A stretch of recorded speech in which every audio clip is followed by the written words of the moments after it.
오늘도 말씀 드셨습니까? 말씀 김윤성입니다. 오늘 말씀을 보면 교회 안에서 드러내야 할 것을 두 가지 제시합니다. 물론 우리의 삶에도 마찬가지죠. 하나는 본이 되는 삶에 대한 보상이고 다른 하나는 죄에 대한 그 단호한 징계를 말하고 있습니다. 먼저 오늘 말씀을 잘 다스리는 장로들에 대한 이야기로 시작이 됩니다. 신앙의 본이 되는 자들, 교회 안에서 모범이 되고 가르치는 일을 하는 그런 장로들에 대해서 이렇게 말을 하죠. 17절과 18절 말씀입니다. 잘 다스리는 장로들은 배나 존경할 자로 알되 말씀과 가르침에 수고하는 이들에게는 더욱 그리할 것이니라.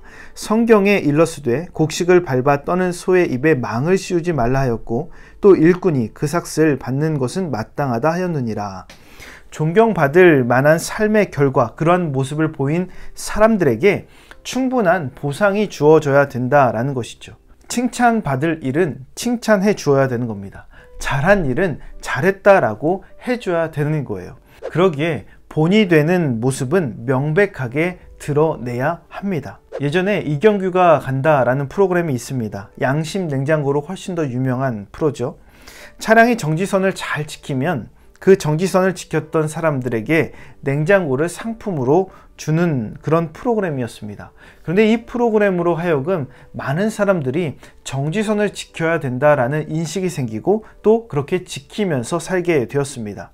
이 프로그램의 핵심은 교통법규를 잘 지킨, 정지선을 잘 지킨 사람을, 그 본이 되는 사람을 알리고 칭찬하는 거예요. 그래서 정지선을 잘 지키는 삶이 이것이 옳은 삶이다, 맞는 것이다 라고 알려주는 것이죠. 그러기에 칭찬하고 그 바른 기준을 제시하다 보니까 그 칭찬과 바른 기준이 선순환을 일으키게 되는 거예요. 알면서도 못하는 사람이 있지만 몰라서 못하는 사람도 있는 겁니다. 잘하는 것을 칭찬하는 일은 누군가에게 교과서와 같은 역할을 하는 거예요. 즉 본이 되는 삶이 누군가의 그 믿음의 이정표가 되는 순간이죠. 그런데 우리가 때로는 이 칭찬에 인색할 때가 많이 있습니다. 이 모습을 바꿔줘야 돼요. 자신의 선함에 대해서는 스스로에게는 겸손하되 다른 사람에 대해서는 충분히 인정해주고 칭찬해줄 수 있어야 됩니다. 충분히 격려해줘야 돼요.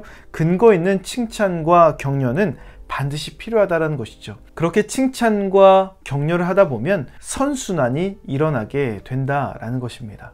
두 번째로 죄의 모습도 명백하게 드러나야 한다라는 겁니다. 20절에서 21절 말씀, 범죄한 자들을 모든 사람 앞에서 꾸짖어 나머지 사람들로 두려워하게 하라. 하나님과 그리스도 예수와 택하심을 받은 천사들 앞에서 내가 엄히 명하노니 너는 편견이 없이 이것들을 지켜 아무 일도 불공평하게 하지 말며. 범죄한 사람들을 모든 사람 앞에 세워서 꾸짖으라는 거예요. 다 알게 하라는 겁니다. 다른 사람들로 하여금 그렇게 해서 죄에 대한 두려움을 갖게 하라는 거예요. 이를 처리하는 과정이 편견이 있으면 안 됐고요. 불공정해서도 안 됐습니다.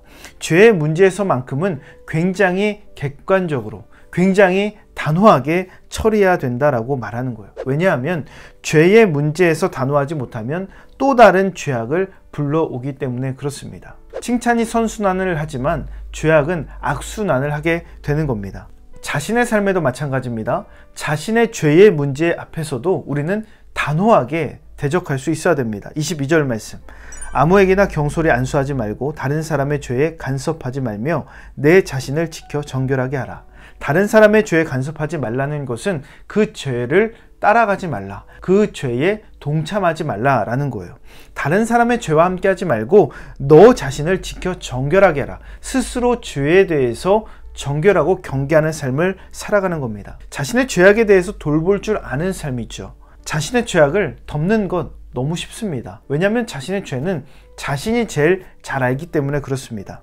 그 문제를 그냥 넘어가지 말라는 거예요. 그것을 드러내야 돼요. 누구에게요? 주님 앞에 드러내는 삶을 살아가야 되는 겁니다. 하나님 앞에 우리의 죄, 남들은 모르지만 나와 주님은 알고 있는 그 죄의 제목들, 죄의 모습을 주님 앞에 다 드러낼 때에, 그때에 우리의 죄가 희게 되고 그때에 우리의 인생이 정결하게 되기 시작합니다. 그러기에 드러내는 것에 능력이 있고 드러내는 것에 정결함이 시작된다라는 겁니다. 오늘도 우리가 하나님 앞에서 정결하고 정직하게 드러내는 삶을 사시기를 주님의 이름으로 축원합니다. 몇 가지 묵상 질문 알려드립니다. 여러분은 다른 사람을 칭찬함에 있어서 인색하십니까? 여러분은 자신의 죄의 문제에 있어서 단호하십니까? 하나님께 고백해야 할 죄의 문제는 무엇입니까? 이 묵상 질문을 곰곰이 생각하시면서 오늘도 실천할 수 있는 구체적인 계획을 세워보시기 바랍니다. 오늘 말씀의 내용이 도움이 되셨다면 좋아요와 구독 꼭 눌러주시고 이 말씀이 여러분의 삶이 되기를 예수님의 이름으로 축복합니다.